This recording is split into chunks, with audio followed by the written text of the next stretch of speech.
UP और उत्तराखंड की खबरों के लिए एबीपी गंगा को सब्सक्राइब करें और बेल आइकन दबाएं। बड़ी खबर गाजियाबाद से, जहां पर किसानों ने तोड़फोड़ की है, बैरिकेडिंग तोड़ी है किसानों ने। बहुत बड़ी खबर इस वक्त आपको गाजियाबाद से दे दें। किसानों ने एक बार फिर से बैरिकेडिंग तोड़ी है। दिल्ली गाजीपुर बॉर्डर पर यह बैरिकेडिंग तोड़ी गई है।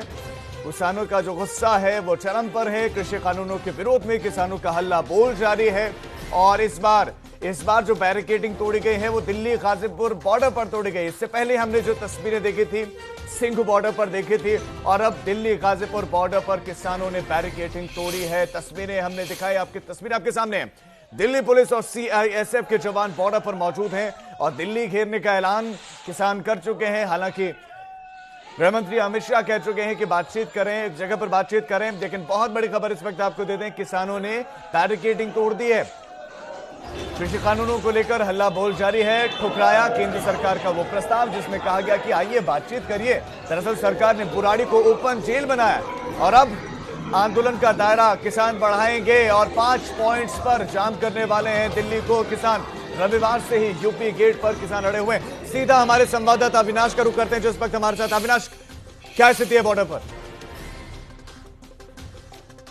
देखिए राजू, सबसे पहले तस्वीरें दिखाना चाहूंगा। दिल्ली पुलिस किस तरीके से सड़क को जाम कर रही है, क्योंकि किसान जो है आज उन्होंने कहा है कि किसी भी स्थिति में वो जंतर मंतर या दिल्ली के रामलीला मैदान जाने की कोशिश करेंगे। और यही कारण है कि जब सुबह बैरिकेड उन्होंने तोड़ने की कोशिश की तो अब दिल्ली पुलिस पत्थर लगाकर इस पूरे रास्ते को जाम कर रही है, क्योंकि दिल्ली पुलिस किसी भी स्थिति में इनको यहां से, अगर बात करें यूपी गेट से, तो जंतर मंतर या रामलीला मैदान जाने की इजाजत नहीं देगी। दिल्ली पुलिस सिर्फ और सिर्फ इनको बुराड़ी मैदान में जाने की इजाजत दे रही है, लेकिन किसान जाने के लिए तैयार नहीं है। और यही कारण है कि 3 स्तरीय बैरिकेड लगाया गया। पहले पत्थरों का रास्ते जाम किया गया, उसके बाद फिर बैरिकेड लगाया गया, उसके बाद एक और बैरिकेड लगाया गया।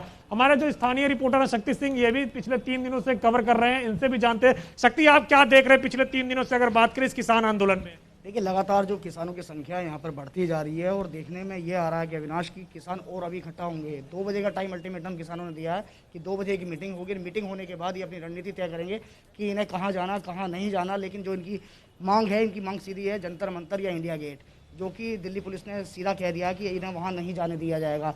और अविनाश, मैं आपको ये एक बात और बताता हूँ कि यहाँ पर 2018 में एक ऐसी मंजर देखने को मिला था जब किसानों ने लगातार यहाँ पर एक आक्रोशित रैली निकाली थी और जिसके बाद ये जो बैरिकेडिंग थी इनको तोड़ा गया था। तो दिल्ली पुलिस उसको देखते हुए लगातार पत्थर लगा रही है, बैरिकेडिंग लगा रही है, आंसू गैस की कहते गाड़ियों को भी बुलाया गया है। तो लगातार देखने वाली बात है कि अब ये किसान क्या प्यार से मानेंगे या आक्रोशित होंगे, ये आने वाला वक्त ही बताएगा। हालांकि लगातार किसान लगातार एक आक्रोशित होते रह रहे हैं और इनकी बैरिकेडिंग कई बार गिराई भी गई है। तो जिसके एवज में दिल्ली पुलिस ने अब तैयारी शुरू कर दी है, बड़े बड़े पत्थर यहाँ पर लगाने शुरू कर दिए हैं। अब देखने वाली बात है कितनी देर में, कहते हैं इनके जो नेतृत्व जिनका है राकेश टिकैत का, वो कितनी देर में यहाँ आते हैं और यहाँ किसानों को क्या बताते हैं। कितनी देर में राकेश टिकैत आते हैं और ये फिर आगे किसान क्या कुछ मंत्रणा करते हैं। राजीव, एक बार तस्वीरें मैं इधर भी दिखाना चाहूंगा पीछे किस तरीके से किसान इकट्ठा है, क्योंकि अगर बात करें तो 3 स्तरीय यहाँ पे लेयर बनाया गया है। पहले 2 स्तरीय पे बैरिकेड है, उसके बाद फिर पत्थर लगाए गए हैं और तमाम सारे जो किसान है वो धीरे धीरे यहाँ पे जुट रहे हैं, जो पश्चिमी उत्तर प्रदेश से आ रहे हैं। राकेश टिकैत इनका नेतृत्व कर रहे हैं। चूंकि अभी सुबह का वक्त है, राकेश टिकैत कहीं गए हुए हैं, लिहाजा यहाँ पे जो किसान है वो जमे हुए हैं और इनका कहना है कि ज्यादा से ज्यादा संख्या में अभी मुजफ्फरनगर, बागपत, शामली, इसके अलावा नजर आप बनाए रखें। लेकिन एक बात तय है कि अगर आंदोलन हिंसक होगा तो उतना ही नुकसान होगा और उतना ही कमजोर आंदोलन होगा। अविनाश, आपका इस तमाम जानकारी के लिए बहुत शुक्रिया। तो सरकार ने कहा कि निजी क्षेत्र और प्राइवेट क्षेत्र और सरकारी क्षेत्र आपके लिए खुला है इन कानूनों के बाद कि आप प्राइवेट में भी जाइए, आप सरकारी में जाइए, जहां जाना चाहिए जाइए।